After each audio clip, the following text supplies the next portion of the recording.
Welcome back. Thom Hartmann here with you. Okay, so we've got this situation in Qatar where the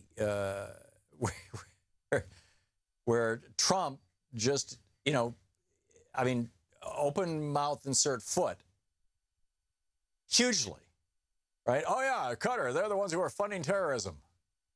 And no, they're not.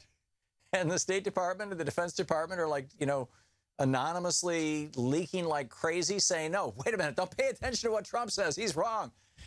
And really what we're probably seeing is the number 3 guy in the Saudi hierarchy who wants to take the place of the number 2 guy so that he can be in line to be the number 1 guy is kind of pushing this thing, whereas the number 2 guy is not, but he's being pushed out of the way. But, bloody, and everybody at all, not everybody, but many of these emirates, kingdoms, autocracies, theocracies, whatever you want to call them in the Middle East, these Sunni kingdoms are very upset with Qatar for hosting Al Jazeera. God forbid. So we've got that. Then reality Lee Winner, 25, young woman, 25 years old, working for a company out of Augusta, Georgia. One of the companies that is a contract, it's called Pluribus International Corporation. And they contract with the NSA. Isn't it wonderful how we outsource all this stuff to these private corporations? And but, in any case, she distributed to The Intercept this report from May 5th, from, about a month ago. Today is May 6th. By the way, today is also the anniversary of D-Day. June 6, 1944. Today was the D-Day in Europe, the day that we invaded Europe. And it's also the 49th anniversary of the assassination of Bobby Kennedy. Things perhaps we'll talk about a little bit more as we go on through the program. But in any case, this young woman found this report indicating, there's the report and there's the caveat on the report, right? The report says, and this is just Matthew Cole, Richard Esposito, Sam Biddle, and Ryan Grimm writing for The Intercept at theintercept.com. The headline, Top Secret NSA Report Details Russian Hacking Effort Days Before 2016 Election. And they write, Russian military intelligence executed a cyber attack on at least one U.S. voting supplier software supplier and sent spear phishing emails to more than 100 local election officials just days before last November's presidential election, according to a highly classified intelligence report obtained by The Intercept. So that's the kind of summary. The caveat is, while the document provides a rare window, this is the 3rd paragraph of the article, provides a rare window into the NSA's understanding the mechanics of Russian hacking, it does not show the underlying raw intelligence on which the analysis is based. So this is an analysis rather than a, here's the smoking gun kind of thing. A U.S. intelligence officer declined to be identified, cautioned against drawing too big a conclusion from the document because a single analysis is not necessarily definitive. But that said, there's a pretty remarkable amount of detail in this. And the NSA analysis does not draw conclusions about whether the interference had any effect on the election's outcome and concedes that much remains unknown about the extent of the hackers' accomplishments. But what is known is that they somehow got inside one of the companies. And again, this goes back to, we privatized our vote too, right? Isn't that brilliant? The beating heart of democracy, and we privatized that with the Help America Vote Act. And so the hackers apparently, got inside this company. And 2 months later, on October 27th, they set up an operational Gmail account, the company's VR systems, the voter registration systems, presumably. They set up a Gmail account designed to appear as if it belonged to an employee at VR Systems and used documents obtained from their previous operation to launch a second spear phishing operation targeting U.S. local governmental organizations.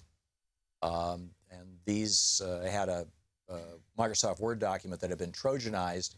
So when it was opened, it would send out a beacon to the malicious infrastructure set up by the hackers. So, this raises a whole bunch of different questions. What the hell is Russia doing if this is going on?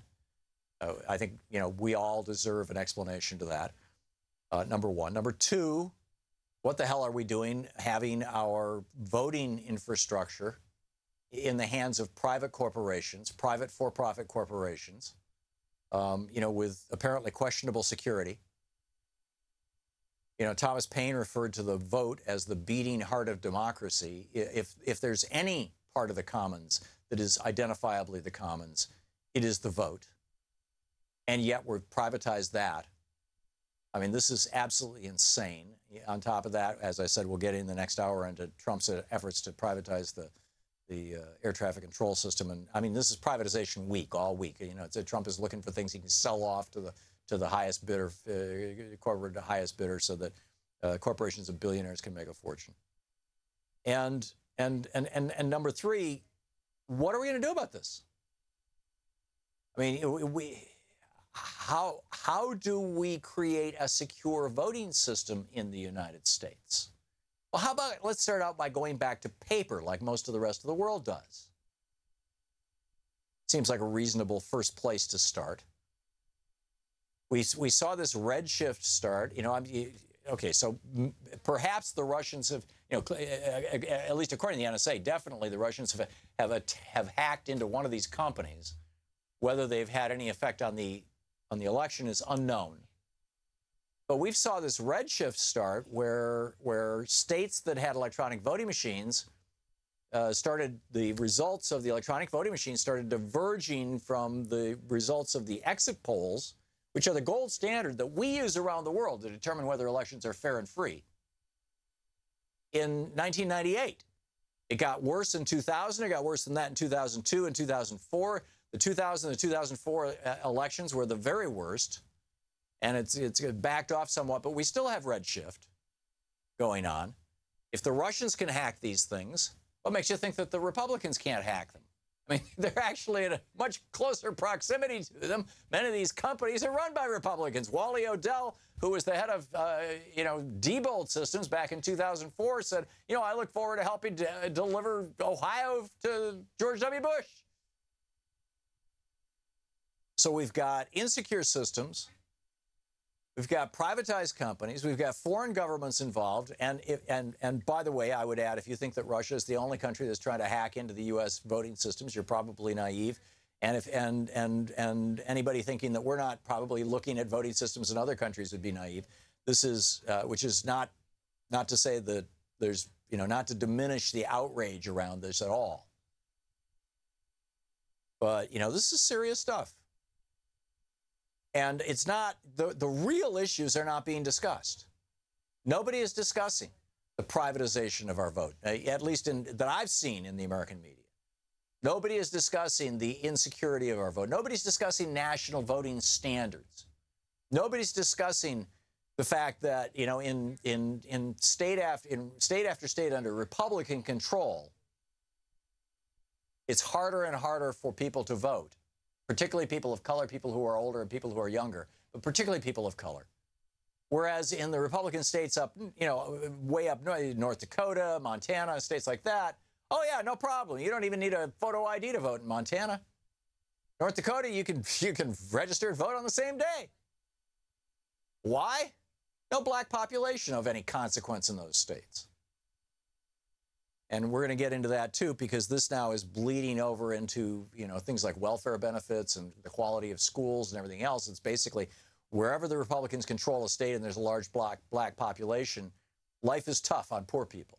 It sweeps up white people in the mix, but obviously the targets are black people. And in those states controlled by Republicans that are largely white, no, hey, you've got pretty generous welfare benefits. It's real easy to vote. And I see this as all part of one whole. We have corrupted our voting system. We have made it vulnerable to foreign governments and frankly, political parties, not to mention non-political actors. I mean, who knows what the 400-pound guy on his bed that Donald Trump talked about, with a political agenda. Getting into our voting systems, the issues that are being discussed in the media is, oh, isn't it terrible? Russia might have hacked into VR systems. Yes, that's terrible. And we need to get to the bottom of it. And there needs to be a serious investigation of this. And let's also discuss the fact that what the hell is VR systems doing handling our votes? You know, why do we have private for-profit companies dealing with our votes? Particularly companies, I don't know about VR systems, but, you know, companies like Diebold in the past that have just been nakedly, openly Republican. ES&S with the, Yarosevich brothers, as I recall. Todd, and it's been years since we've talked about this stuff. I mean, this was hot stuff back in 2002. Back when we started the show in 2003, we were talking about this stuff. Bev Harris, you know, black box voting, has been on this forever. It's Brad Friedman with bradblog.com. You know, none of those issues are being discussed, and it's all part and parcel of the same thing. There is more to this story. And the media is ignoring it, and frankly, the political parties are ignoring it. And I don't know why. It seems to me like this is an existential threat to democracy. And it's not a threat specifically from Russia. It's a threat from our own love of privatization and our embrace of same with regard to our voting system.